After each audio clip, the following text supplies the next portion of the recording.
A crowded airport terminal buzzing with the hum of rolling suitcases and distant announcements.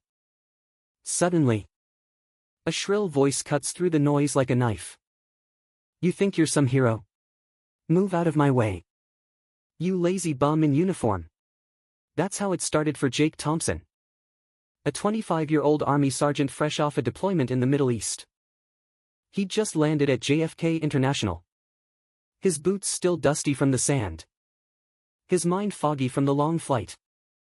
All he wanted was a quiet spot to wait for his connecting flight home to his family in Texas. But fate, or maybe just bad luck, threw Susan Hargrove in his path, a classic Karen. Mid-50s. With that entitled glare that could curdle milk. She was decked out in yoga pants and a flashy scarf, lugging an oversized carry-on that screamed first-class diva. The conflict ignited when Jake accidentally bumped her bag while navigating the throng. Oh boy. Did that set her off?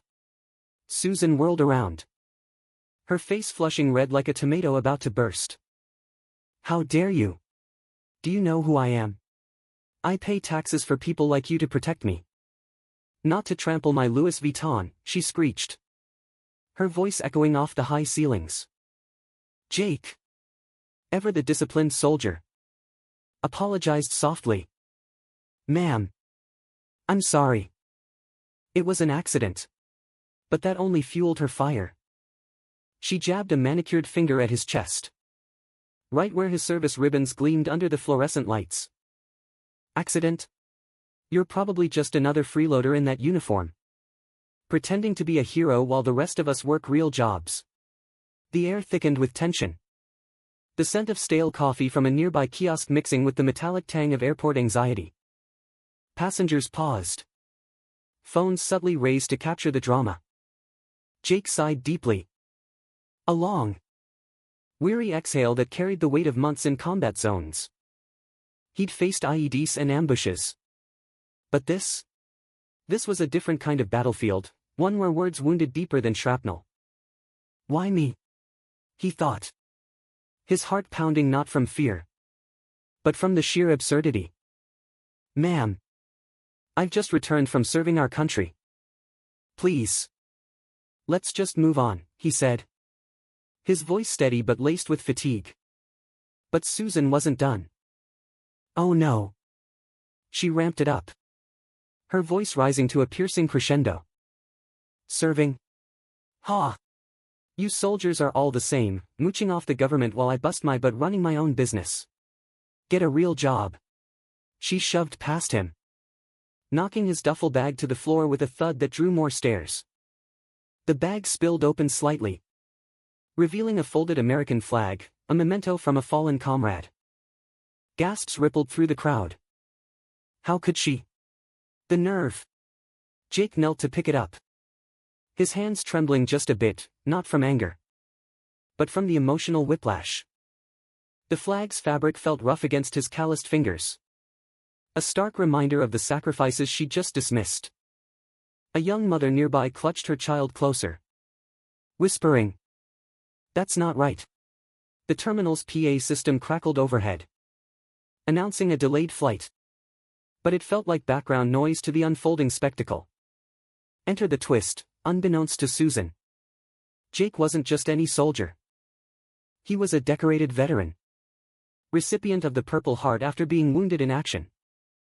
And right there, in the midst of her tirade, a fellow passenger, a retired colonel named Mark Reynolds, overheard everything.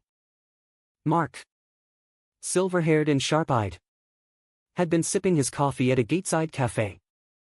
He recognized the insignia on Jake's uniform from his own days in the service. "Hey, son. You okay?" Mark asked, stepping forward with a firm hand on Jake's shoulder. Susan spun on her heel, eyes narrowing at the interruption. "Mind your own business, old man. This is between me and this imposter." Imposter? The word hung in the air like a bad odor, making Jake's stomach churn. The crowd murmured, a low hum of disapproval building like distant thunder. Mark chuckled dryly, pulling out his phone. "Imposter, Ha! Let's see about that. He quickly dialed a contact. Turns out he had friends in high places, including airport security brass.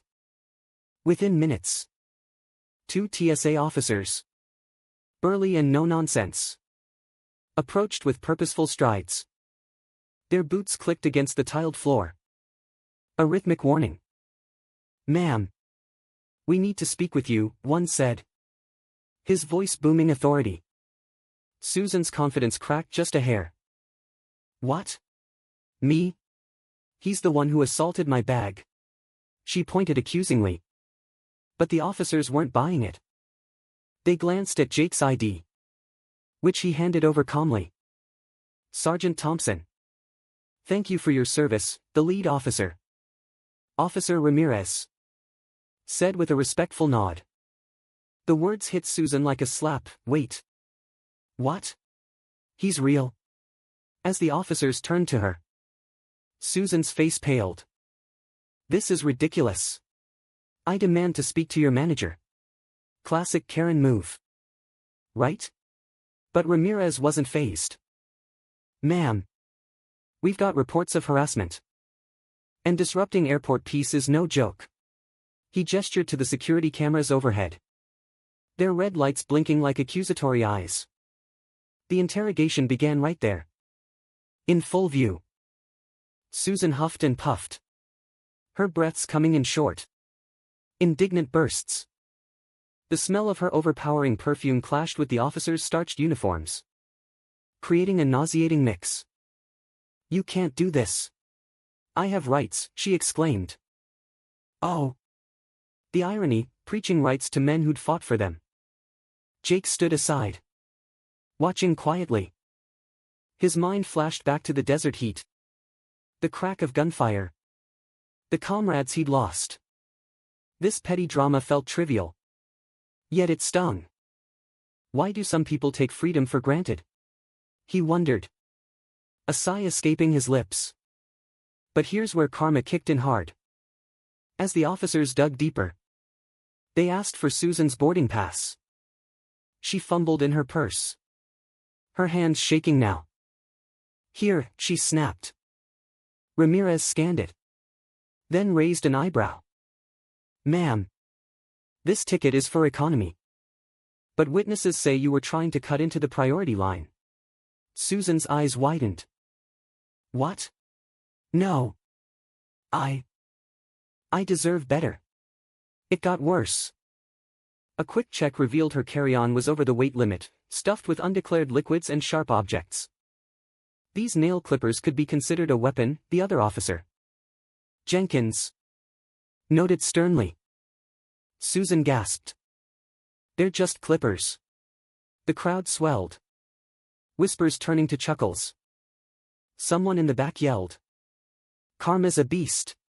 Jake couldn't help but crack a small smile, though he felt a pang of pity mixed with justice. The officers escorted her to a side room for a full search. "This way." "Ma'am," Ramirez said, his tone leaving no room for argument. Inside the sterile security office, the air conditioner hummed coldly, amplifying Susan's growing dread. She sat on a metal chair that creaked under her, the fluorescent lights buzzing like angry bees. "You don't understand. I'm a business owner. I fly all the time," she protested. But her voice wavered. Jenkins unpacked her bag methodically. Out came the contraband, a full bottle of perfume, oversized scissors disguised as craft tools, and, twist of all twists, a fake VIP lounge pass she'd printed at home. "Forgery? That's serious," Ramirez said, shaking his head. Susan's heart raced, sweat beading on her forehead despite the chill. How did it come to this?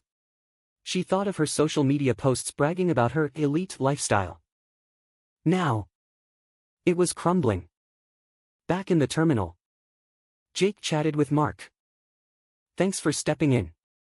"Sir," he said gratefully. Mark waved it off. "Us vets stick together. That woman's got some nerve." They shared war stories, the bond instant and warming.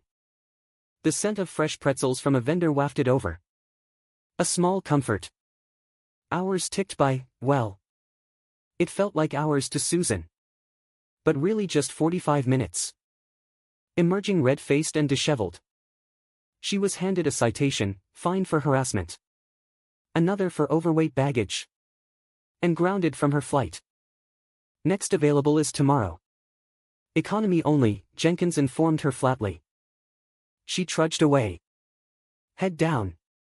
The click of her heels now defeated echoes. But the real humiliation? As she slunk to a bench. Her phone buzzed, videos of the incident were already viral on social media. Entitled Woman Berates Soldier, Get Served, the captions read.